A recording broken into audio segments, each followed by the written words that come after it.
Olá, veja agora o que é notícia no Poder Legislativo de Guarulhos. Está começando o Jornal da Câmara.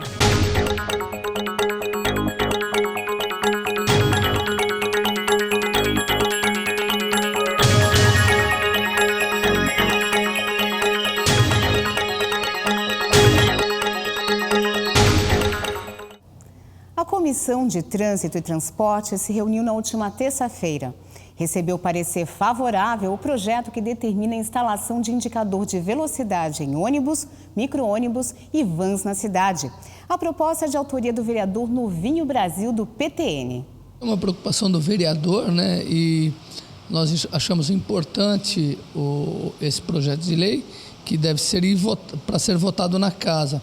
Ele, na realidade, ele trata de você colocar uns painéis digitais em local visível a todos os passageiros do ônibus, porque a gente recebe denúncias e houve muito comentário que os ônibus estão trafegando em alta velocidade algumas vezes, bem como tem um estudo da CET que o vereador cita ali, que 20% dos acidentes graves, né, são relacionados com ônibus e muitas vezes em alta velocidade, e eu acho que para isso fica mais fácil para o usuário e transparente para o usuário verificar qual a velocidade que o ônibus está transitando, porque às vezes você tem uma sensação, né, uns têm uma sensibilidade maior de velocidade, então eu acho que fica muito claro. Eu acho que é importante a propositura do vereador Novinho Brasil. Só acredita que isso vai inibir, por exemplo, com que os motoristas andem acima do limite permitido de velocidade, até por conta da pressão das pessoas? Eu acho que ele ajuda, além do que fica transparente, né? É importante, né, que você, usuário, tenha acesso a esse tipo de informação. E eu acho que ele inibe e acaba ajudando, sim. Um projeto simples de execução, não precisa de verba da prefeitura, e quanto melhor você se preocupar com esse tema, eu acho que é bom para o usuário. Logicamente, agora depende de cada vereador o seu voto. O voto é de cada um lá e eu torço para que seja votado favorável. A comissão também vai convocar o secretário de Transportes e Trânsito, Atílio Pereira, para apurar a denúncia de que bicicletas particulares foram transportadas em automóveis do Executivo. Houve vereadores aí, 2 vereadores na sessão, se eu não me engano, há uns 10 dias, que fizeram denúncia.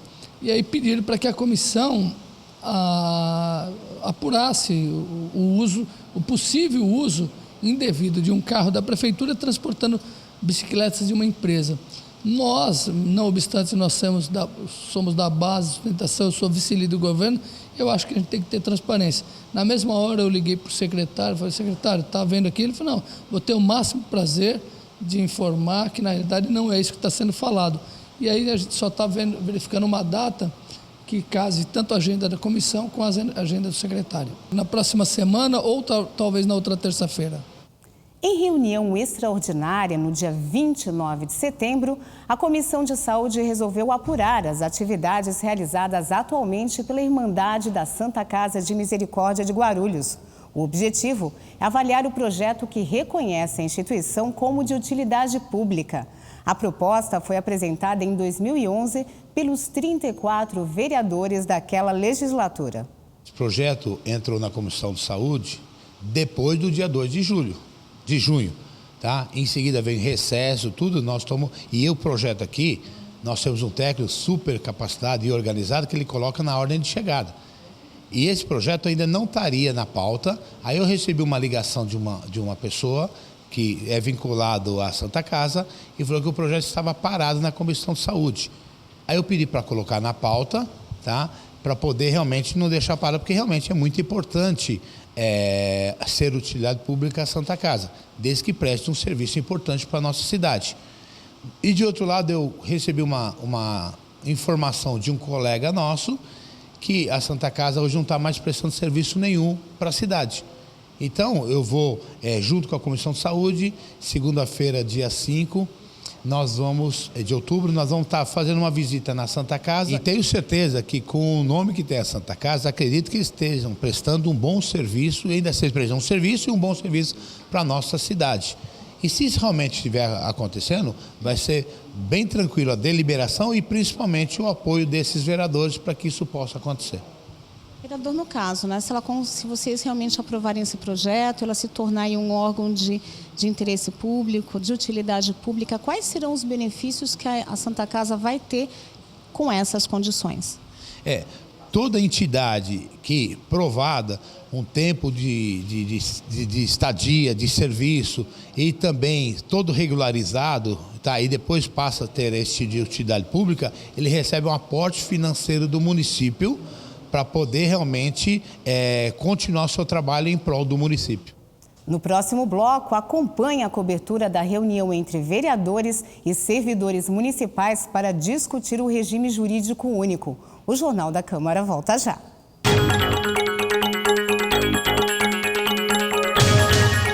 Queria parabenizar a TV Câmara, parabenizar aqui o presidente e todos os vereadores pelo trabalho que vem sendo feito e espero que vocês possam continuar contribuindo cada vez mais para levar informação à nossa população e permitir que o cidadão possa participar, dando opiniões, sugestões e ajudando a construir a cidade. E parabéns pela qualidade, porque eu estava dizendo agora há pouco, vez ou outra estou por aí no trânsito, às vezes até fora de Guarulhos, e aí ligo o celular pela internet, sintonizo, acompanho. Então, a gente fica feliz quando vê essas coisas, porque significa que esse esforço que vocês estão fazendo aqui, tem muita gente que vocês nem estão sabendo, mas que estão do outro lado, acompanhando par e passo tudo que acontece no Legislativo e tudo que acontece na cidade. Parabéns, sucesso e já nasceu bem.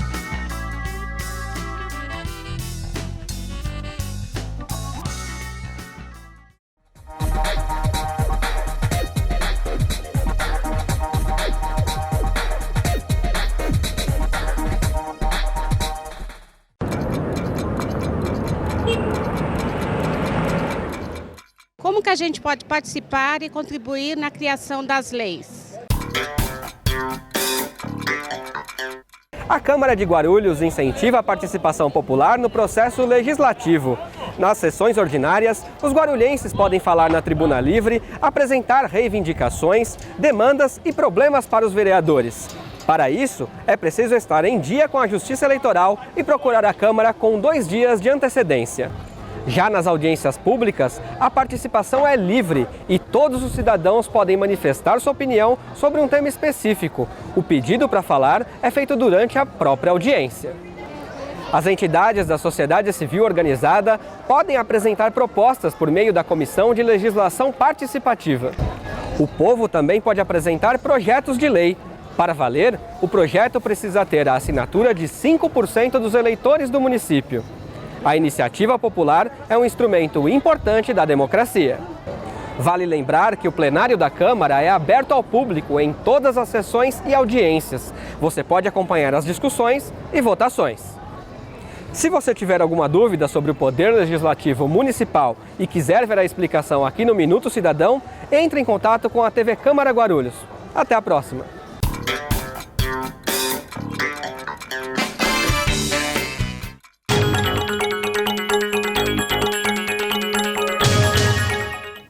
Servidores públicos municipais de diversas áreas estiveram presentes na Câmara na manhã da última terça-feira. Eles participaram de uma reunião com 13 vereadores para discutir a implantação do Regime Jurídico Único, o RJU. Também participaram do encontro representantes de associações e o presidente dos sindicatos dos servidores, Pedro Zanotti Filho. Pedro ressaltou a importância do encontro e lamentou a ausência dos vereadores do PT. É triste, esse legislativo hoje, ele tem 9 vereadores do Partido dos Trabalhadores, do PT. 9 vereadores.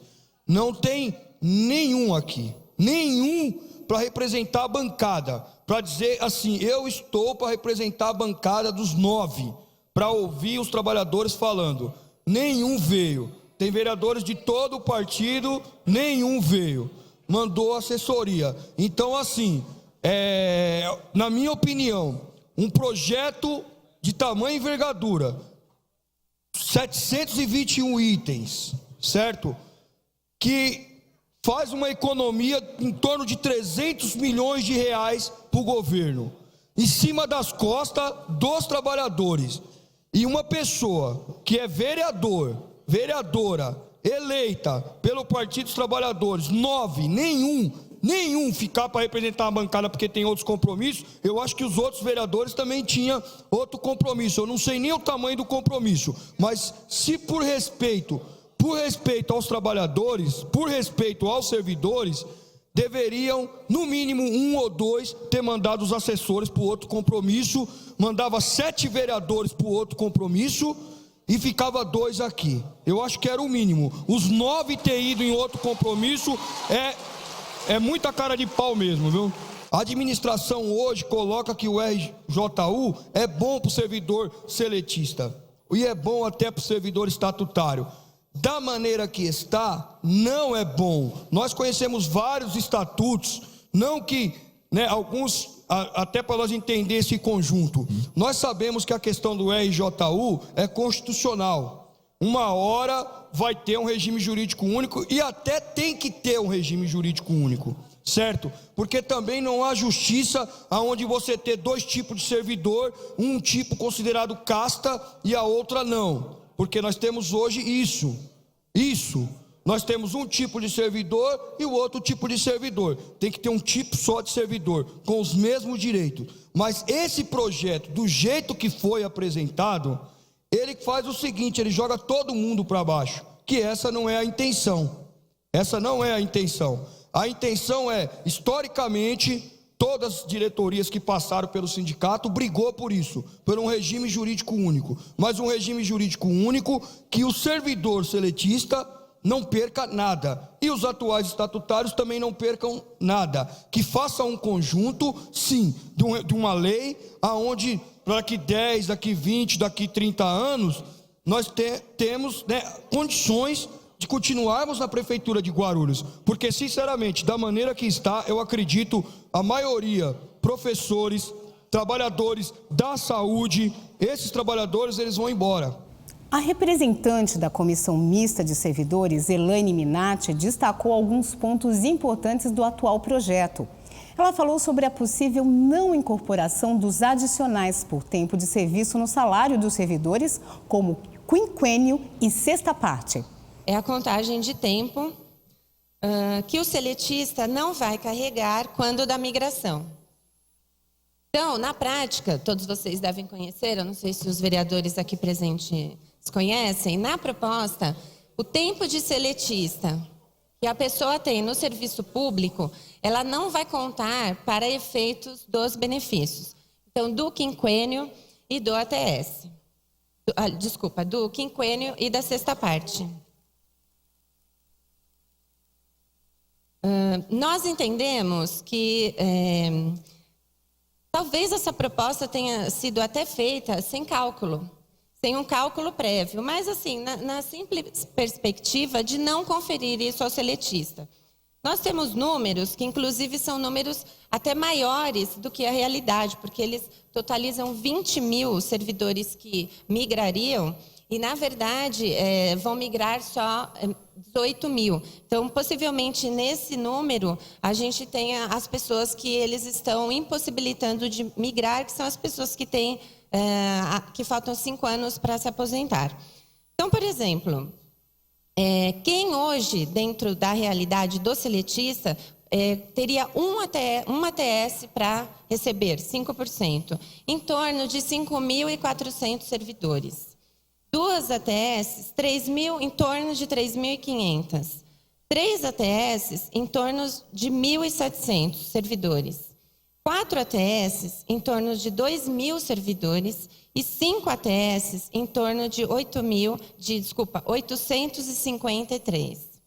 Hoje, dos seletistas que não teriam direito, porque ainda não têm 5 anos, nós temos em torno de 6.500 servidores.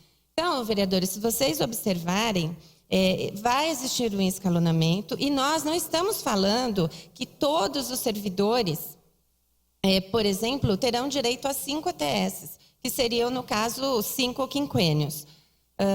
O que a gente percebe, inclusive, é que esses servidores que teriam um número maior de quinquênio são aqueles, inclusive, que menos ganham. São os braçais, o pessoal da poda da árvore.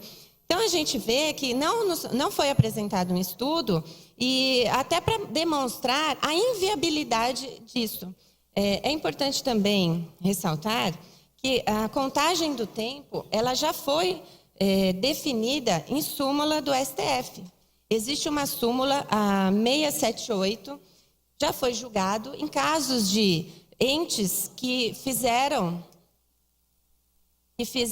a migração e não contaram o tempo. Então, essa proposta, se ela prosperar, ela vai ser uma proposta que vai prejudicar os seletistas, em especial aqueles que ganham menos, e ainda, obviamente, vai ser questionada na justiça, e como a gente tem uma súmula do STF, possivelmente nós vamos ganhar. O presidente do IPREF, Miguel Choueiri, esteve presente na reunião. Ele disse que caso a administração conceda aos servidores todos os benefícios por tempo de serviço nesse novo projeto, o impacto seria de R$100 milhões por ano nos cofres públicos. Contagem de tempo anterior para o ATS e sexta parte. Essa é uma questão que tem aparecido continuamente. E que isso tem sido exposto o seguinte, que em primeiro lugar, a jurisprudência que vem se firmando no Tribunal de Justiça de São Paulo, que é para onde serão carreadas todas as discussões judiciárias a respeito do projeto, se houver, pela aplicação da lei, desde sempre. A partir do momento que nós temos uma legislação municipal própria, todas as questões ali são dirigidas para a justiça comum. O entendimento que o Tribunal de Justiça de São Paulo vem firmando é no sentido da inadmissibilidade de regime jurídico híbrido. O que significa isto? É você conferir a trabalhadores que estão num regime, não é? Direitos que pertencem a outro. Foi isso. Aliás, isso tem orientado as decisões do tribunal. No caso, entendemos que contar um tempo de trabalho prestado sob a égide da CLT e dentro do qual o trabalhador teve os seus direitos respeitados, obviamente, nós sabemos eles quais são, particularmente tem sido muito mencionado a questão do fundo de garantia. O fundo de garantia, todos os direitos têm sido garantidos. Então, contar este mesmo tempo para oferecer vantagens que estarão previstas exclusivamente no Estatuto, nós entendemos que juridicamente é adequado. Por outro lado, qual é o impacto disso? O impacto disso foi calculado. E o impacto imediato disto sobre a despesa de pessoal é de cerca de 100 milhões ao ano. Uma despesa que neste momento é impossível absorver. Elaine Minatti também questionou a possível não conversão de parte das férias em pecúnia, a popular venda das férias. Esse tema parece assim que ele já está na mente, né, do administrador desde antes do envio da minuta. Porque, apesar de hoje constar na 1429 e na CLT, teve um decreto publicado há alguns meses pelo prefeito que simplesmente suspende o direito de você fazer a conversão das suas férias em pecúnia, né? Nós, inclusive, entramos na justiça e restabelecemos esse direito para os associados da minha associação. Mas essa proposta, né, que ela acabou vindo materializada na minuta. Então, o texto, tanto o texto da CLT como o texto da 1429, são textos muito parecidos, que faculta ao servidor o direito de fazer a conversão das férias em pecúnia. Então, veja, não é o administrador que decide, mediante condições orçamentárias, se o servidor pode ou não converter a pecúnia. Isso está na CLT, na lei trabalhista máxima do país, e o nosso código, ele acompanhou e melhorou, porque a 1429, ela dá o direito da gente converter até 15 dias, e a CLT 10 dias. A proposta, ela é diferente. Agora, você pode pedir e será paga mediante condições orçamentárias e financeiras. Bom, isso a gente sabe no que vai dar. A licença-prêmio, por exemplo, quem é seletista talvez não esteja tão afinado, na redação da licença-prêmio é o mesmo termo, ela poderá ser convertida. O que acontece? A gente já nem conta mais com essa possibilidade de receber licença-prêmio em dinheiro, porque simplesmente eu tenho 23 anos de prefeitura. Até hoje eu consegui converter um quinquênio em licença-prêmio. O Jovino fez um decreto suspendendo e depois disso nunca mais a gente pôde vender. Você pode pedir? Sim, você pode pedir. Os casos demoram para ser analisados e, em geral, você tem que convencer para que você faça a venda. Então, e que eles te vendam. Ou você tem que convencer como? Que você está doente. São assuntos extremos. Então, também, apresentar isso como um direito de conseguir licença convertida em pecúnia, isso não confere com a realidade. Chueire transferiu para a Câmara a responsabilidade de avaliar a questão das férias. Férias em pecúnia e licença-prêmio em pecúnia, na verdade, você está falando de propostas diferentes, tem proposta de uma forma, proposta de outra. Eu acho que não cabe neste momento aqui, que é mais esclarecimento, ficar fazendo defesa, né? Aí acho que a Câmara, que está com o projeto em mãos, é que tem a competência para fazer a discussão, porque aí é discussão de conteúdo. Eu estou dizendo que eu entendo que meu papel aqui, presidente, é mais de esclarecimento. Eu quero dizer uma coisa, viu? Só aqui para a gente acrescentar esclarecimento. Todo mundo sabe aqui que eu também tenho origem na militância sindical. E como dirigente sindical, e como militante sindical, sempre fui contra o trabalhador vender férias. Férias sempre entendi que é para o trabalhador gozar. E se o trabalhador...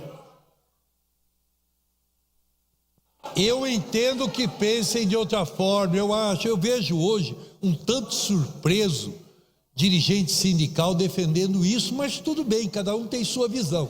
Só estou dizendo que do nosso ponto de vista, a gente sempre Pessoal, vamos garantir a fala, por favor.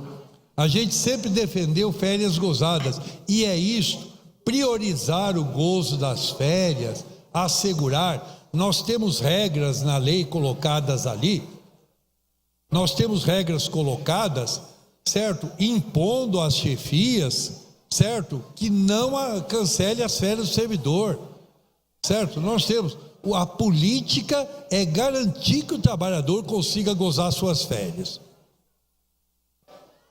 Só lembrando que na CLT, a possibilidade de converter em pecúnia não foi reivindicação do trabalhador, foi reivindicação de patrão que queriam acabar com as férias e botar o pessoal para trabalhar.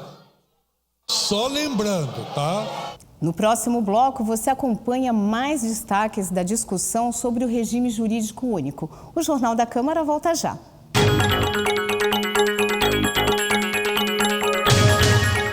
Eu tenho um convite para você que acompanha a programação da TV Câmara Guarulhos. Toda quarta-feira rola uma edição inédita do Ponto de Vista, um programa de entrevistas que traz personalidades da nossa cidade e suas opiniões sobre diversos assuntos ligados a Guarulhos.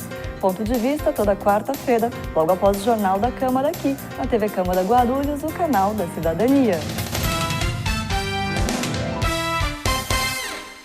Eu estou na TV Câmara Guarulhos. Eu estou na TV Câmara de Guarulhos. Eu estou na TV Câmara Guarulhos. Eu estou na TV Câmara de Guarulhos. TV Câmara Guarulhos, o canal da cidadania.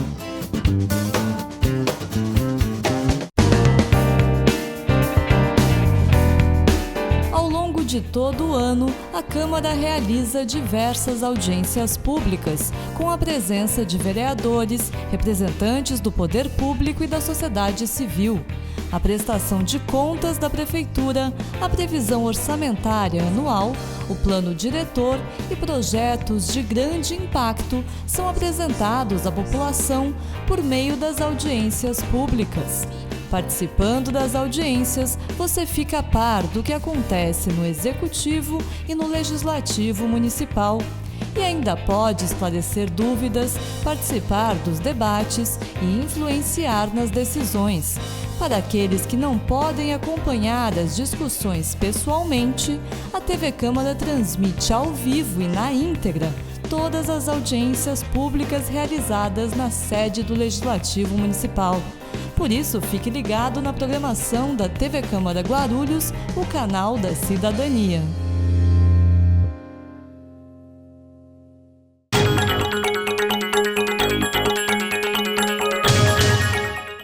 Durante a reunião que teve como pauta o regime jurídico único, a diretora do STAP, Renata Grota, colocou uma importante questão sobre horas extras e banco de horas. Do banco de horas. Bom, hoje é muito até difícil falar em horas extras aqui na prefeitura, porque não vem pagando, né? A gente sabe disso, que a prefeitura está passando assim, por uma dificuldade há um tempo, desde o início do ano. E aí, muitos servidores têm feito horas extras e acabam não recebendo, né?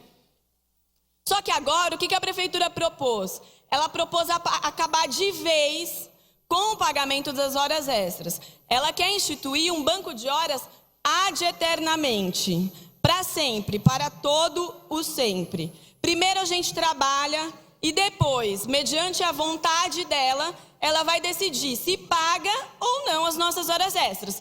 Ou seja, ela pode, a gente precisa, vai trabalhar e ela decide, olha, Renata, amanhã então é banco de horas. Fiz 8 horas, sei lá, 3 horas é banco de horas. Aí para aquele colega que sempre tem tudo, ele ganha as horas extras. E a gente só, aquela pessoa que contesta, vai ser só no banco de horas. Porque sempre, infelizmente, é assim que acontece. Então, banco de horas é gravíssimo e é para todo mundo. Só piora, né? Banco de horas, na verdade, o objetivo da administração é acabar com todas as horas extras, como deve ser o objetivo de toda a administração que trata com seriedade. Renata também falou sobre a redução da licença de gala e luto, de 8 para apenas 3 dias, e da redução das folgas abonadas dos estatutários, de 8 para apenas 2 por ano.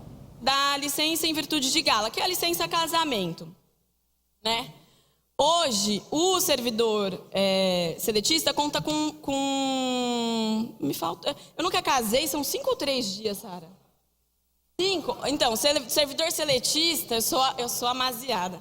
O servidor seletista tem hoje 5 dias. E o servidor Não, calma, gente, calma. O servidor seletista tem 5 dias. O professor, pela CLT, são 9 dias.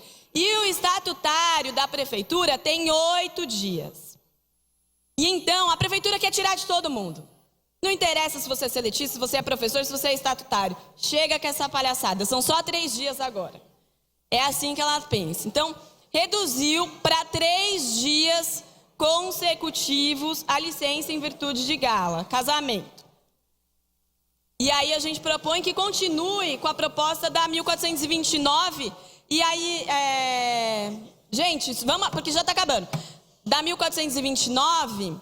Mas falta, tá colocado, Sara, da CLT dos professores, né? Para manter os 9 dias. Mas está no nosso projeto lá. Bom, essa é de doer de verdade, né? Porque assim, o conjunto de seletistas, eu sou seletista da área da saúde, sempre tive a impressão que o pai do estatutário fosse melhor do que o meu. Que o irmão de um estatutário fosse melhor do que o meu. Porque se, graças a Deus, eu não perdi nem pai, nem filho, nem irmão, nem cônjuge, nem companheiro até hoje, mas tive colegas seletistas que perderam, e é muito triste a gente ter que voltar a trabalhar com 2 dias, depois da perda de um ente muito querido. Imagina, Deus me livre, eu não gosto nem de pensar, mas a pessoa que perde um filho, eu acho que ela leva anos para se recuperar. Imagina em 3. É desumano, é desumano. Das licenças que cortaram, essa é a pior. Porque ninguém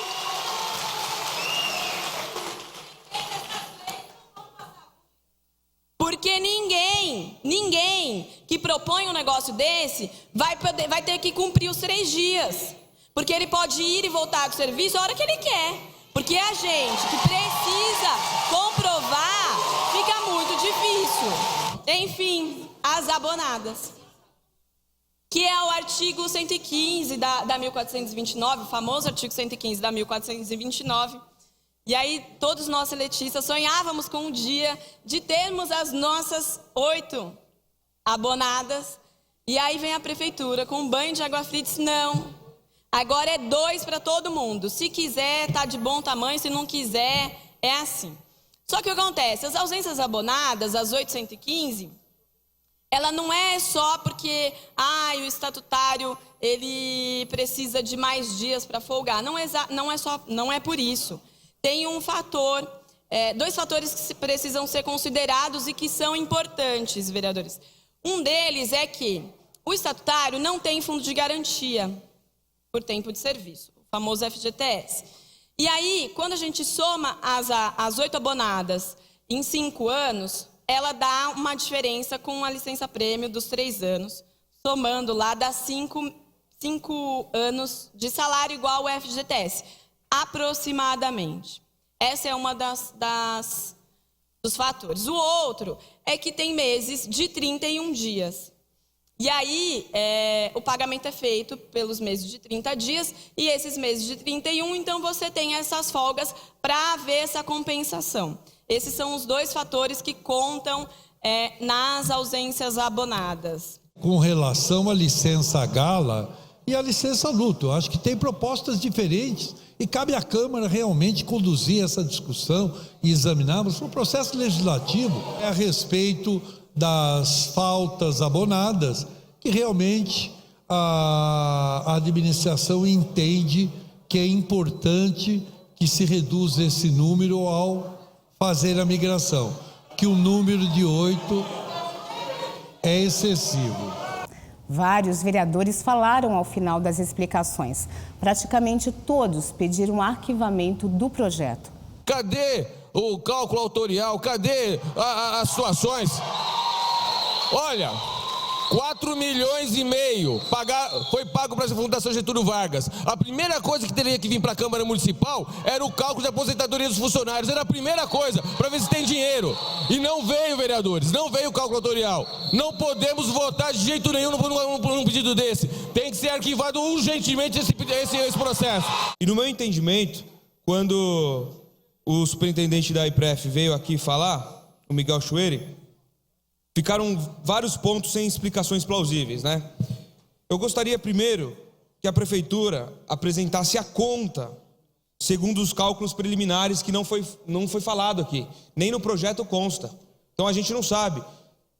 Não estou falando só de cálculo autorial, não. Estou falando de cálculo mesmo, impacto orçamentário. Não foi colocado no projeto isso. Como é que um vereador tem condição de votar algo que você não sabe se impactará ou não? A gente ouve que isso impactará 300 milhões, né? Vai tirar 300 milhões do funcionário para repor os cofres públicos, coisa que não foi vocês que fizeram. Foi realmente uma inabilidade, uma incompetência administrativa do Poder Público Executivo. Outro ponto não explicado, 80% dos funcionários do CLT estão abaixo do teto. Logo, se essa lei vigorar, todos esses serão prejudicados na aposentadoria. Isso é fato, né? Não sou eu que estou falando, são os estudos preliminares.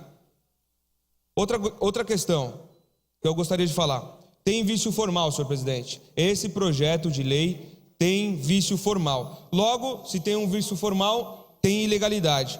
Ele não contou com a participação, ponto 1, não contou com a participação dos servidores, infringindo o parágrafo 2º do artigo 92 da Lei Orgânica Municipal. O texto retira vários benefícios da classe, contrariando o parágrafo 1º do mesmo artigo.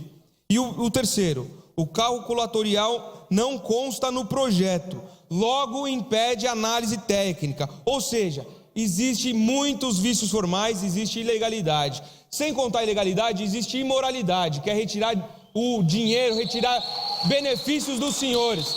Então é por isso que eu digo, senhor presidente, para encerrar, o Partido dos Trabalhadores cometeu estelionato eleitoral. Nada disso foi falado para os senhores antes de votar neles. E agora estão cometendo um estelionato eleitoral. Querem retirar do bolso dos senhores para repor a incompetência administrativa deles. E para concluir, senhor presidente, o superintendente do IPREF, Miguel Chueri, disse aqui em alto bom som, algumas vezes, né, e todos aqui ouvimos, que vários problemas dessa lei do RJU compete à Câmara analisar. Então são vários problemas. Se compete a nós, eu faço o encaminhamento, e já protocolei isso semana passada, eu faço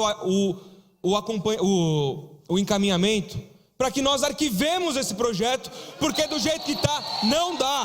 Vamos arquivar. Se compete a essa casa, então vamos arquivar. Foi falado pelo Executivo, foi falado aqui. Conclui, vereador. Por quem representa o Executivo. Compete a essa casa. Então, se compete a essa casa, vamos arquivar. Os vereadores disseram ser impossível salvar o projeto com emendas.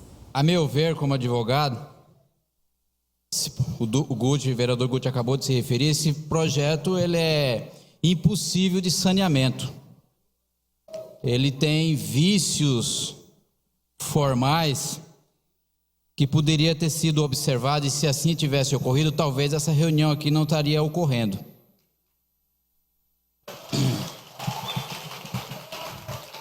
O artigo 92 da Lei Orgânica do Município, ele não faculta, ele obriga, ele impõe. Se interpretar a letra, ela é bem clara nesse sentido. Me parece que o projeto chegou na casa sem cumprimento desses requisitos. O edital, a assembleia, tudo mais aquilo que um sindicato normalmente faz. Então, quando não atendeu este requisito, entendo eu que cabe ao presidente da casa, nem precisa passar pelo plenário, do arquivamento liminarmente desse projeto. Então, senhor presidente, Vossa Excelência tem uma grande responsabilidade nessa hora como presidente do Legislativo. A Vossa Excelência é guardião da Lei Orgânica do Município, a Vossa Excelência é guardião do regimento interno, tem várias irregularidades no projeto. O artigo 92 da Lei Orgânica, o senhor tem que fazer cumprir. Vossa Excelência tem que devolver imediatamente esse projeto ao Executivo. Por quê, senhor presidente? Isso aqui, senhores, está mais para uma peça orçamentária do que para um regime jurídico único. Outros parlamentares também se pronunciaram em favor do servidor público. Eu deixei bem claro, na reunião que teve com o governo, Celestino, os vereadores, falei com o prefeito, mas ele não gostou muito bem não, e o Miguel estava lá também, ao qual eu cumprimento. Ouça os trabalhadores. E quem é os trabalhadores? Quem representa os trabalhadores na categoria? O sindicato. Então tem que ouvir. Deixei claro, o sindicato representa e tem associações. Ouçam também. Porque, como eu falei em outra sessão anterior, o país que nós nos encontramos hoje é só tirando o direito dos trabalhadores. Isso não é só na categoria de vocês. É na minha também, no qual eu estou como diretor do Sindicato Metalúrgico de Guarulhos e região.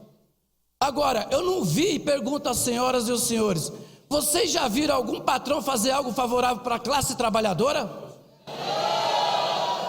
Aí que entra o movimento sindical, para discutir as cláusulas que estão sendo pontuadas dentro de uma negociação. Jamais um movimento sindical vai ser favorável a banco de horas, Miguel. Nunca. Nunca. E também não vem dizer, como, por exemplo, da hora extra, que alguns sindicalistas são a favor. Diz já, hora extra. Diz hora extra. Então quer dizer o quê? O extra. Não tenha que exceder a lei daquilo. Não tenha que exceder a lei daquilo. É um meio também de você já ter um extra. Porque o salário que nós ganhamos no nosso país é uma infâmia. Então por que não pode ter? Pode sim, ô Mildo. Desde que seja negociado com eles aqui, ó, com o sindicato. É isso que o movimento sindical entende. Eu acho a injustiça dos nossos direitos, que já adquiridos já pela CLT, que nos garantiu, os direitos como estatutários, eu acho que não deveríamos abrir mão, enquanto funcionário. E bem disse aqui o GCM, o Leandro, que deu um grito aqui, eu conversando com o Bueno.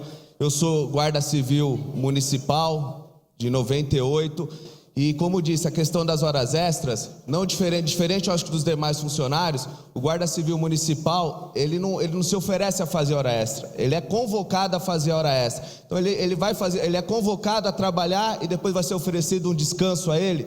Então acho que são pontos, tanto o Miguel, e eu acho que o Celestino foi muito feliz aqui em dizer, né, hoje o projeto está aqui dentro dessa casa, e a gente está aqui, eu enquanto funcionário, vou estar ao lado do funcionário, mas a gente sabe que o governo tem força aqui dentro da nossa casa, e se não for pelo arquivamento, eu acho que assim, o Celestino bem disse, e a gente tem que trabalhar em cima de um substitutivo para garantir os nossos direitos que já foram conquistados e não abrir mão de nenhum deles. A lei orgânica, no artigo 92, já foi dito aqui sobre o parágrafo 1º, que não foi cumprido.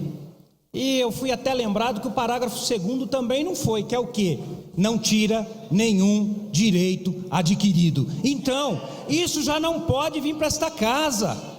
Se já não cumpre o primeiro e o segundo, por que esse projeto vem aqui para esta casa? Por isso, senhor presidente, como o doutor Miguel colocou, cabe à casa fazer uma correção. Eu acho nada mais justo que a casa fazer justiça. Arquiva este projeto. Arquiva este projeto, volta este projeto para lá. Chama os trabalhadores, aí vai conversar, ter diálogo, ter discussões e aí sim mandar um projeto, mas um projeto que não seja justo só para o executivo, mas principalmente para o trabalhador que trabalha honestamente. Qual é o trabalhador que não gostaria de tirar suas férias com a família? Mas cadê o dinheiro? Cadê o dinheiro? Você vai viajar como? Como que você vai viajar? Como que você vai viajar? Não dá para viajar. São direitos adquiridos como? Lá atrás, pelo sindicato, por luta. E agora nós vamos tirar isso? Outra coisa, com todo o respeito ao representante da FGV que se encontra aqui. Foram contratados, não tem culpa disso, receberam uma fortuna, aonde a Elaine bem colocou aqui. Por custo zero, seria um projeto muito melhor. Por isso, vamos arquivar em respeito aos senhores. O regime jurídico único voltou a ser debatido no início da sessão de quinta-feira, mas não foi deliberado. A sessão foi encerrada ainda no pequeno expediente. O projeto volta para a pauta na sessão da próxima terça-feira. O Jornal da Câmara fica por aqui, mas você pode acompanhar as informações do Poder Legislativo de Guarulhos pelo nosso site e pelo Facebook. Voltamos com mais uma edição inédita na segunda-feira. Bom final de semana para você.